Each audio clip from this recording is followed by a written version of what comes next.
네, 여러분 반갑습니다. 한 주간 평안히 잘 지내셨습니까? 네, 지난 주간에 비도 많이 오고 눈이 많이 왔는데 눈 보셨나요? 눈 내리는 거 보셨습니까? 우리 손정림 집사님, 에드워드 집사님 가정에서 목요일 날 추수감사절 점심 식사를 제공해 주셨는데 그날 그 시간에 눈이 펑펑 내렸습니다. 그날 그 시간에. 그래서 저도 그냥 그 집 앞에 차를 대고 집 안까지 들어가는 사이에 머리에 눈이 그냥 한 방 맞았어요. 머리 못하고 그냥. 눈이 얼마나 많이 왔는지. 그리고 지금 보시다시피 산에 새하얗게 눈이 이렇게 참 많이 왔는데 눈이 많이 오니까 짜증나고 불편스러운 게 아니라 굉장히 기쁘고 즐겁더라고요. 저도 미국 20년 만에 이렇게 눈 많이 오는 거 처음 봤고요. 직접 눈을 맞아본 것도 정말 실로 오랜만에 이렇게 눈을 맞아봤습니다. 그리고 또 우리가 다 아시지만 이 메마른 남가주에 비와 눈이 얼마나 이 도움이 됩니까? 우리 환경에 굉장히 큰 도움이 되기 때문에 참 축복된 비고 참 축복된 눈이었다 그런 생각을 하게 됩니다. 자, 오늘은 대강절, 대림절이라고도 하고 대강절이라고도 하는데 첫 번째 주일입니다.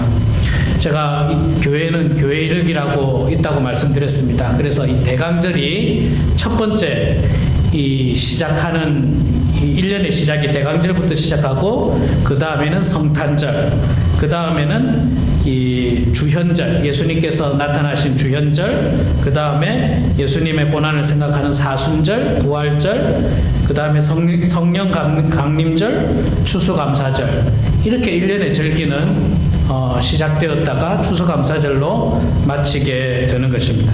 그래서 오늘 대강절 첫 번째 주일이 교회력으로 보면 1년의 시작이라고 말씀드릴 수 있는데 이 대강절은 말씀 그대로 아기 예수님을 기다리는 기간이 바로 대강절입니다. 유대인들은 이스라엘의 많은 백성들은 이 땅에 이스라엘 백성들을 구원할 메시아가 오실 것을 소망하였습니다. 그래서 이미 구약의 예언자들이 예언을 했기 때문에 언젠가는 예수님께서 메시아가 이 땅에 오실 것을 생각하고 갈망을 했는데 그러나 실제로 예수님께서 이 땅에 오셨을 때 지금부터 2000년 전에 이 땅에 오셨을 때 많은 사람들이 그가 메시아인 줄을 알지 못했습니다. 메시아이신 예수님께서 왔음에도 불구하고 종교 지도자들조차도 예수님을 알아보지 못하고 오히려 예수님을 대적하였습니다. 그래서 예수님은 이 땅에서 인류의 죄를 대신하여 십자가를 지시고 죽으셨습니다. 그리고 부활하시고 하늘로 승천하시면서 내가 다시 오겠다라고 말씀하셨습니다. 이 다시 오겠다라고 하는 말씀이 바로 재림입니다. 재림. 원래 초대교회 성도들은 교회를 시작했죠. 말 그대로 예수님께서 부활하시고 승천하신 다음에 성도들이 모여서 신앙생활을 했습니다. 그게 교회였습니다. 모일 때마다 예배드리고 또 친교를 나누면서 예수님께서 다시 오실 날을 손꼽아 기다렸습니다. 그때 당시 성도들은 예수님께서 이렇게 2000년 동안 다시 오시지 않을지는 몰랐던 것입니다. 왜냐하면 예수님께서 하늘로 승천하실 때 내가 곧 다시 오겠다라고 말씀을 했거든요. 그런데 예수님께서 말씀하신 곳과 우리 인간이 생각하는 곳은 차이가 있었던 것 같습니다. 그 당시 사람들로서는 뭐 길면 몇 개월 후에 오시겠지, 아니면 1년이나 2년이나 3년이나 뭐 한 3, 4년 있으면 반드시 오시겠지라고 생각했기 때문에 그들은 자신의 모든 재산을 교회에 바치면서까지 다시 오실 예수님을 소망하면서 신앙생활을 했습니다. 그러나 아직까지 예수님께서는 오시지 않았습니다. 그때가 되지는 않았던 것입니다. 그래서 우리는 오늘 이 대강절을 맞이하면서 우리 마음속에 아기 예수님께서 오심을 준비하는 것과 동시에 또한 우리 신앙생활의 궁극적인 목적이 다시 오실 주님이 다시 오시는 그날까지 온전히 신앙생활하는 겁니다. 다시 재림하실 예수님을 만나는 그날까지 우리가 다시 끝까지 신앙생활을 하는 겁니다.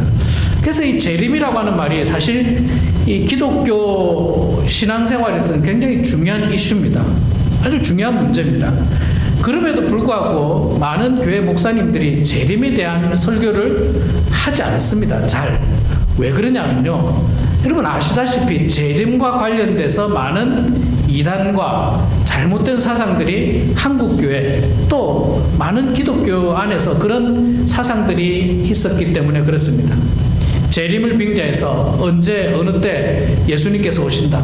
몇 년, 몇 월, 며칠에 예수님께서 오시니까 다 이제 더 이상 학교도 갈 필요 없고 직장도 갈 필요 없고 비즈니스도 할 필요 없고 모든 재산을 교회에다 바치고 이제 주님 오시는 그날만 기다리면 된다라고 하는 이단들, 잘못된 어떤 사람들에 의해서 이 혼란 가운데 빠졌고, 그래서 기독교인들이 생각할 때 재림 이런 말만 들으면 뭔가 이단 같은 기분이 들고, 재림 이런 말을 들으면 뭔가 좀 거부감을 느끼는 것이 사실인데, 그러나 여러분 재림이라고 하는 것은요 정말 우리가 기다리는 것이 재림입니다. 예수님께서 이 땅에 다시 오시는 그 재림을 기다리면서 우리는 신앙생활을 하는 겁니다. 초대교회 성도들이 그렇게 신앙생활을 했거든요. 주님 다시 오실 때까지 모였던 겁니다. 모이고 예배드리고 찬송하고 또 친교 나누고, 그게 교회였던 겁니다. 그래서 우리 교회들도 이렇게 열심히 예배드리는 것도 주님이 다시 오시는 그날, 주님이 재림하시는 그날까지 열심히 신앙생활해야 됩니다. 근데 예수님께서는 언제 오시겠다고 말씀하시진 않았어요. 몇 년도, 몇 월, 며칠 날 오겠다, 그런 표현을 한 적이 없습니다. 어디로 오겠다, 그렇게 말씀하신 적이 없습니다. 그렇기 때문에 여러분 결코 현혹되지 말아야 될 것 중에 하나가 몇 년, 몇 월, 며칠에 온다, 예수님이 언제 온다, 어디로 온다, 이런 말에 대해서는 여러분 결코 현혹되지 말아야 됩니다. 오시는 것은 분명한 사실인데, 오시는 것은 분명한 사실이기 때문에 날짜보다는 그 오실 예수님을 예비하고 준비하는 그리스도인이 되어야 할 것입니다. 우리가 살아서 주님을 만날 수도 있고요, 혹은 우리가 죽어서 주님을 만날 수도 있습니다. 그것이 언제인가가 중요한 것이 아니라 만난다라고 하는 자체가 굉장히 중요하기 때문에 우리는 예수님의 재림을 준비하고 또 예비를 해야만 하는 것입니다.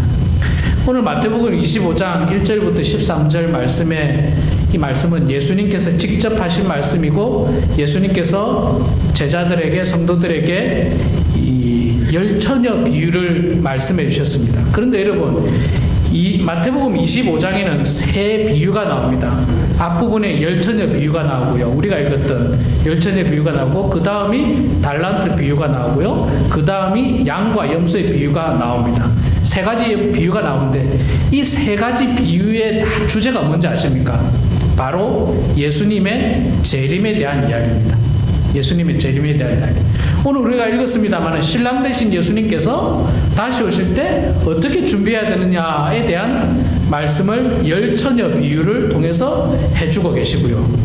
여러분 달란트 비유도 뭐 다른 비유가 아니라, 주인이 달란트를 주고 타국으로 가지 않습니까?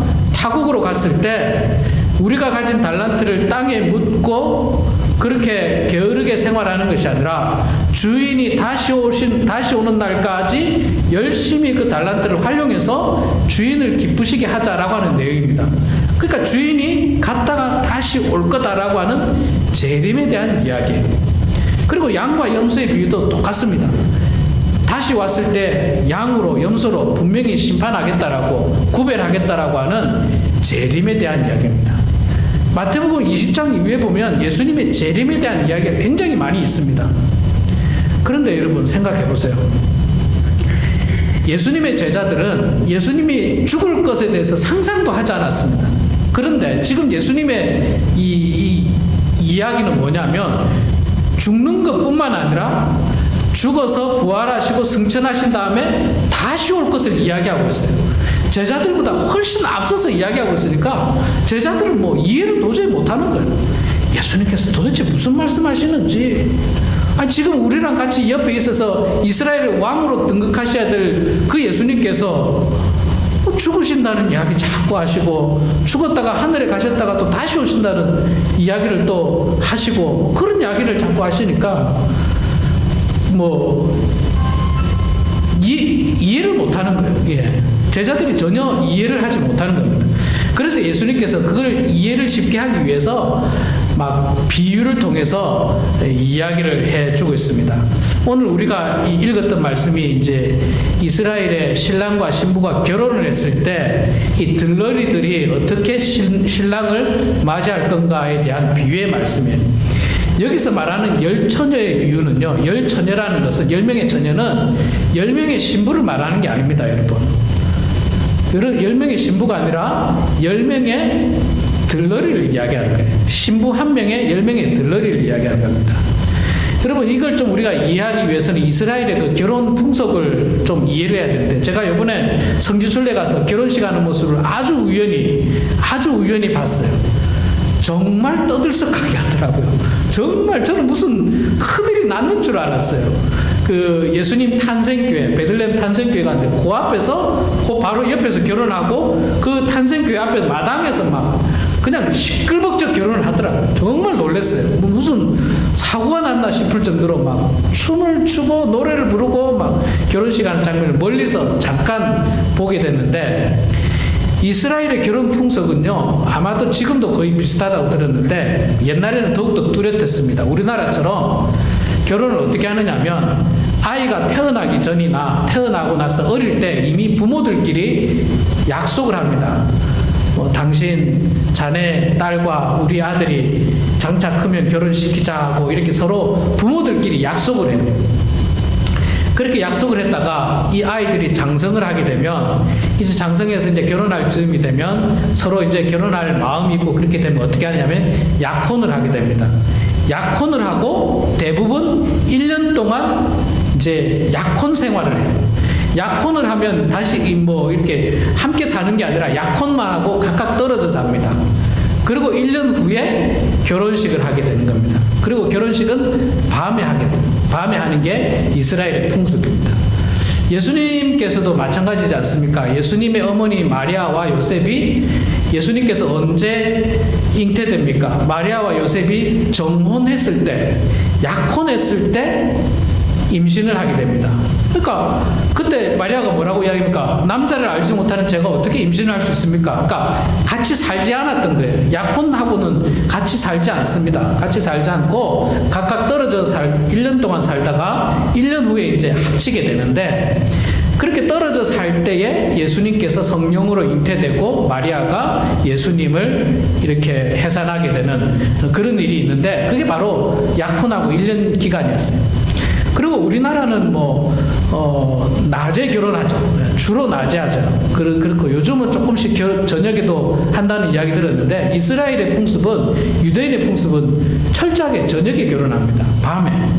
밤에 결혼하고, 제가 본 그 결혼식도 해가 거의 졌을 때, 제 기억으로 4시 반, 5시쯤에 막 결혼식을 시작하는 것 같았어요. 떠들썩하게 하더라고요. 그러더니 그냥 우르르 막 이렇게 옆으로 가는데 아마 식장 쪽으로 이렇게 가는 것 같았어요. 음식점하고 관련된 그쪽으로 이렇게 가는 것 같은데 저녁이 아닙니다.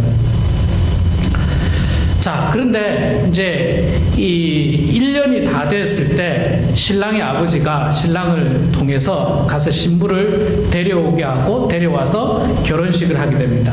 그러면 신부는 신랑이 올 것을 예비하면서 들러리를 세우게 됩니다. 10명의, 지금 본문에는 10명의 들러리가 기다리고 있습니다, 신랑을. 그런데 지금이야 몇 시까지 온다 이런 이야기, 약속을 할 수 있지만, 그 옛날에는 시간이라는 게 별로 개념이 없었지 않습니까? 그냥 내일 저녁에 간다, 이거지 않습니까? 내일 저녁이니까 이게 몇 시인지를 알 수가 없는 거예요. 그래서 신부들이 기다립니다. 그런데 여러분, 그 옛날에는 전기불이 없으니까 새카마지 않습니까? 지금 우리 캘리포니아도 이 저녁만 되면 주택가 불 안 켜면 캄캄하지 않습니까? 그렇기 때문에 이 들러리들이 꼭 준비해야 되는 것 중에 하나가 바로 등불입니다. 등불. 등불이 없으면 정말 암흑색이에요. 새카맣니다. 하나도 안 보이는 거예요. 자, 그래서 우리가 오늘 말씀을 통해서 깨닫고 교훈받아야 되는 것 중에 하나가 뭐냐면, 신부들은, 아니 들러리들은 신랑을 기다리는데 꼭 필요한 준비물이 있는데 뭐냐면, 첫 번째가 등이라는 거예요. 등. 오늘 말씀에도 보면 그 이야기가 나갔죠. 이 미련한 처녀든지 슬기로운 처녀들이 각각 등은 준비했어요. 등불의 등을 말하는 거죠. 등을 준비하고 기다립니다. 등불. 여러분, 시편 기자가 말씀을 통해서 우리들에게 이야기하는데, 주의 말씀은 내 발의 등이요. 그러니까 성경에서 표현하는 등불은요, 하나님의 말씀을 표현합니다. 말하자면 들러리들이 신랑을 기다리려면 반드시 필요한 준비물이 등입니다. 마찬가지로 우리 그리스도인들이 다시 오실 예수님을 맞이하기 위해서 준비하고 예비해야 되는 것은 바로 하나님의 말씀으로 준비하고 예비되어야 합니다. 교회만 왔다 갔다 하면 되지 않습니까? 뭐 이것만 해도 저는 뭐 많이 하는 것 같은데요.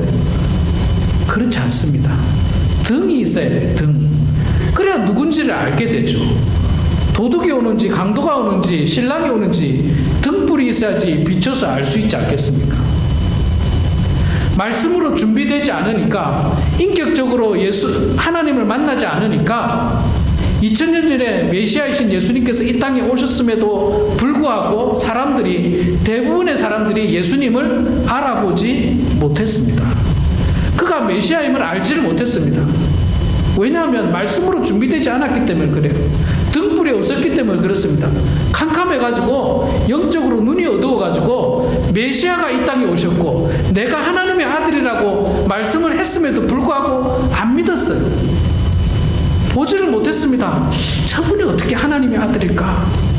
아니지, 저분은 하나님의 아들이 아니지. 하나님의 아들이 아니라고 생각하니까 오히려 대적하고 예수님을 죽이는데 앞장섰습니다. 알아보지 못하고. 여러분, 이게 참 사람이 모든 장기 기관들이 다 중요한데 참 눈이 어둡다는 것 참 불편한 일이지 않습니까? 우리는 그래도 뭐 연세가 드셔서 글이 잘 안 보여서 그렇지, 그래도 이렇게 보면 사람은 보이지 않습니까? 그런데 여러분 생각해보세요. 만약에 완전히 앞을 보지 못하는 맹인이라고 여러분 생각해보세요. 전혀 여러분이 눈을 감고 맹인이라고 생각해보세요. 얼마나 불편합니까? 누가 지금 내 앞에서 있는지 몰라요. 권총을 든 강도가 있는지 하나님의 아들인 예수님이 있는지 맹인들은 알 길이 없어요. 제가 신학교 다닐 때 5월 달에 이제 장애인 주간이라고 하는 그 주간인데, 그 학교에서 장애인들을 우리 체험해보자, 그들을 한번 체험해보자 해서 1시간 동안 맹인으로 살기, 1시간 동안 다리 하나를 안 쓰고 목발 짚고 다니기, 뭐 이런 프로그램들이 있었어요. 이런 어떤 단체들에서. 제가 맹인을 한번 1시간 동안 했는데, 야, 여러분 상상했던 것보다 너무너무 힘들더라고요. 아무것도 할 수가 없어요. 정말로 이거는 딱 눈을 감은 순간부터 화장실을 갈 수가 있습니까? 학교를 걸어 다닐 수가 없어요. 그 캠퍼스를 한 바퀴 도는 투어를 했거든요. 그리고 식당에 가서 커피 한잔 마시고 이런 걸 했는데, 이 눈을 가리니까요, 앞에 도와주는 사람이 있었음에도 불구하고 얼마나 답답한지, 누가 내 앞을 지나가는지 알 수가 없어요. 예수님이 이 땅에 오셨음에도 불구하고 하나님의 말씀으로 준비되지 않으면 영적으로 맹인입니다. 맹인. 보지를 못하는 거예요. 그러니까 하나님의 아들을 죽이는데 앞장서는 거예요. 그래서 여러분, 우리 이 마지막 때에 예수님께서 다시 오시는 그날까지 우리가 준비되어야 되는 것 중에 하나가 바로 등인데, 그 등이 바로 하나님의 말씀입니다. 말씀. 여러분들 가정에서 성경을 얼마나 보십니까? 매일 시간을 정해놓고 조금이라도 읽고 계십니까? 설교 말씀을 저것 말고 저뿐만 아니라 다른 훌륭한 목사님의 설교 말씀을 가끔 들으십니까? 여러분, 말씀을 늘 가까이 하셔야 됩니다. 늘 가까이 하셔야 돼요. 늘 내 삶의 중심에 성경이 있어야 돼요. 말씀이 있어야 돼요. 여러분들의 삶의 중심에 이 말씀이 있어야 돼요. 우리 삶의 중심에 보면요, 우리 모든 가정의 중심에 보면 사실 텔레비전이 있어요. 집집마다 중앙에 텔레비전이 있어요. 모든 집마다. 아예 집을 지을 때 중앙에 텔레비전을 놓으라고 요즘은 그냥 텔레비전 자리를 딱 만들어놔요. 그럴 때마다 안타깝습니다. 우리 삶의 중심에 성경이 있어야 되는데 텔레비전이 있다. 물론 요즘은 뭐 텔레비전을 통해서 뭐 설교 말씀도 들을 수 있고 유익한 부분 많이 들을 수 있습니다. 그리고 또 제가 늘 말씀드리지만 텔레비전을 보면 안 됩니다. 이런 뜻이 아니에요. 우리 삶의 중심에 무엇이 있느냐가 중요하다는 거죠. 항상 성경이 있어야 돼요. 여러분들 이 앉는 책상 앞에 늘 성경이 있어야 돼요. 성경이. 딴 게 있지 말고 성경이 있어야 돼요. 그리고 항상 성경을 들고 다니시고 말씀을 보시고 그렇게 하셔야 됩니다.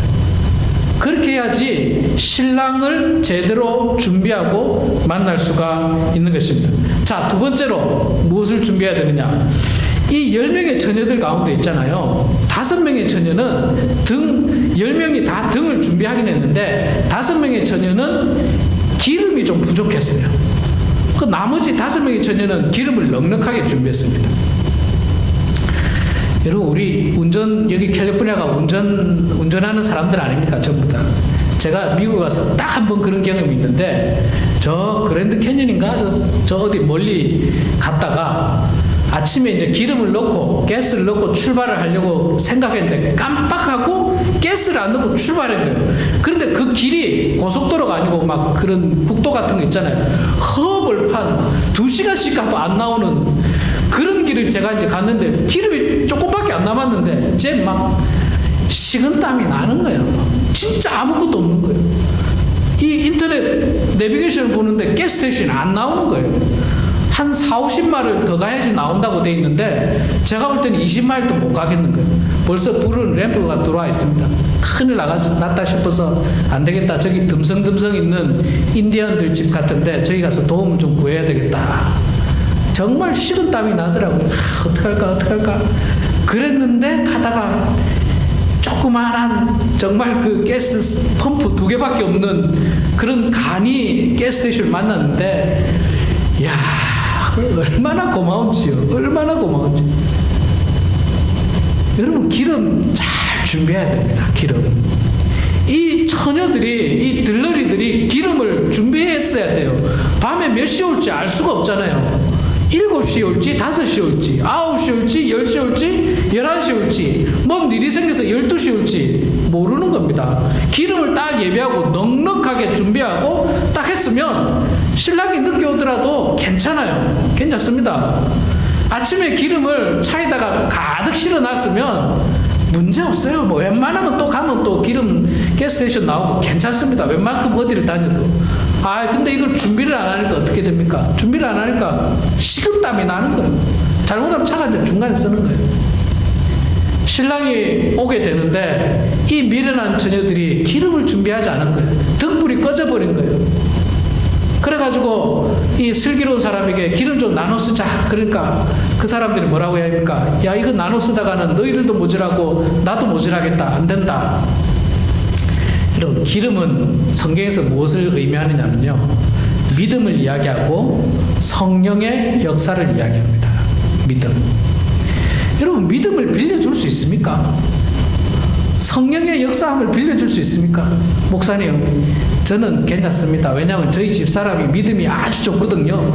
저희 집사람이 믿음이 좋아서 저는 뭐 저희 집사람 따라서 딱 치맛자락 붙들고 저도 천국 갈 수 있습니다. 안 됩니다, 여러분. 믿음은 빌려주는 게 아니에요. 믿음은 빌려주는 것도 아니고 빌려줄 수도 없고, 그 부인이 아무리 신앙생활 잘해도 그 치맛자락 붙들고 천국 가는 게 아닙니다.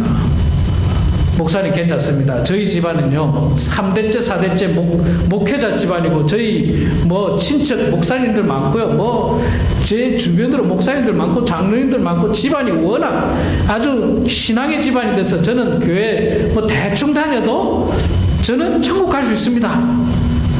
그렇지 않습니다. 믿음은 빌려줄 수가 없어요. 기름은 빌려줄 수가 없습니다.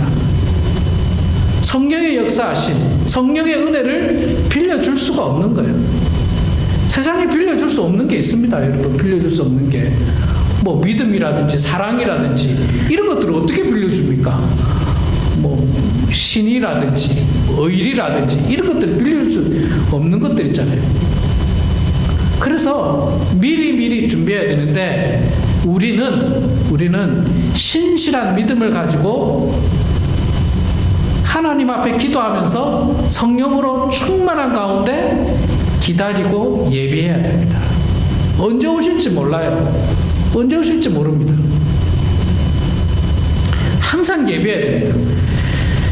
저희 집사람이 은행에 다니고 있는 걸 아마 대부분이 아실 겁니다. 저희 집사람이 다니는 은행이 지난 20년간 감사하게도 큰 강도가 안 든 걸로 알고 있어요. 그럼에도 불구하고 항상 2명의 경비원이 있습니다. 그런데 여러분, 이 경비원이 20년 동안 강도가 안 들었으니까 내일도 안 들겠지, 오늘도 안 들겠지 하고 그냥 대충 앉아서 스마트폰이나 보고 신문이나 보고 뭐 잠이나 자고 그러다가 순간적으로 강도가 찾아온 거예요. 2명을 세운 이유는 뭡니까? 경비를 철저하게 쓰라는 거예요. 나쁜 사람이 들어오지 못하도록 경비를 잘 쓰라는 겁니다. 언제 나쁜 사람이 올지 몰라요. 진짜 언제 올지 모릅니다. 강도가 여러분 뭐 내가 언제 가겠습니다 예약하고 가는 강도가 세상에 어디 있습니까? 아무도 모를 때 방심하고 있을 때 가는 거예요. 예수님도 있잖아요. 재림하실 때 성경의 표현에 의하면 도적같이 임한다라고 했어요. 도적같이. 예고 없이 임한다는 거죠. 예약해놓고 임하는 게 아니라 예고 없이 도적처럼 그냥 아무도 모를 때 임하겠다, 재림하겠다라고 말씀을 하고 있습니다. 그래서 우리는 등을 준비해야 되고 기름을 준비하듯이 하나님 말씀으로 준비되어져야 되고 또 믿음으로 준비하고 기도로 준비해야 됩니다. 그리고 결정적으로 예수님께서 이 비유의 말씀에 결론적으로 13절에 이야기하는데 그런즉 하면서 결론적으로 이야기하고 있죠. 그런즉 깨어있으라. 너희는 그날과 그때를 알지 못하느니라. 깨어있으라는 겁니다. 영적으로 깨어있으라는 거죠. 영적으로 잠들어 있지 말라는 겁니다. 영적으로 잠들어 있으면 예수님께서 왔을 때에 그 처녀들처럼 잠들고 있는 거예요. 그냥. 등불도 다 꺼지고 그냥 열심히 자고 있는 겁니다. 신랑이 와가지고 있는데도 들러리 중에 어리석은 들러리들은 잠자고 있고 슬기로운 들러리들은 신랑과 함께 잔치에 들어가는 겁니다. 옛날에 신앙생활 아무리 잘해도 소용없어요. 여러분들 지금 깨어 있어야 됩니다. 지금 깨어 있어야 돼요. 그래서 열심히 하나님 앞에 기도하고 열심히 말씀으로 준비하고 언제 주님이 오더라도 예비되어 있고 준비되어 있는 사람이 되어야 합니다. 그래야지 도적처럼 갑자기 임하는 그 예수님의 재림 때에 우리도 신랑과 함께 잔치에 참여할 수가 있지. 그냥 자고 있으면 신랑이 왔는지 누가 왔는지 도둑놈이 왔는지 뭐가 왔는지 모르는 거예요. 자고 있으면. 그 영적으로 깨어있다는 말은 그럼 무슨 말입니까? 육신적으로 잠자지 말라는 말이 아니라 영적으로 깨어있으라는 말은 말씀과 기도로 깨어있으라는 거예요. 성경 말씀과 또 하나님 앞에 기도함으로 말미암아 항상 영적으로 무장되어 있으라는 겁니다. 잠들어 있으면 경비가 잠들어 있으면 적들이 금방 쳐들어옵니다. 그리고 금방 그 기지가 무너질 것입니다. 그러나 잠들지 않고 철저하게 경비 서 있고 눈을 부릅뜨고 예비하고 준비하고 있으면 적들이 함부로 우리를 공격할 수가 없습니다. 예수님께서 이 땅에 임하실 때 우리가 하나님 말씀으로 또 기도로 깨어 있으면 주님 오실 때에 우리는 함께 기쁨으로 이 천국 잔치에 초대받아서 들어가게 될 것입니다. 그렇지 않으면 한평생 신앙생활 잘했다가 결정적인 순간에 잠들어서 그 천국 잔치에 못 들어가야 되는 불행한 일이 생길 수 있다는 것입니다. 우리 사랑하는 성도 여러분, 이 대강절은 아기 예수님을 기다리면서 또 한편으로 우리 신앙의 궁극적인 목적인 다시 오실 주님을 기다리고 소망하는 기간이 바로 대강절입니다. 이 대강절에 더욱더 하나님의 말씀으로 또 기도로 깨어 있어서 우리 주님께서 임하실 때 버림받는 사람이 아니라 다 천국 잔치에 들어가게 되는 그런 저와 우리 모두가 되기를 주의 이름으로 축원합니다. 기도하겠습니다.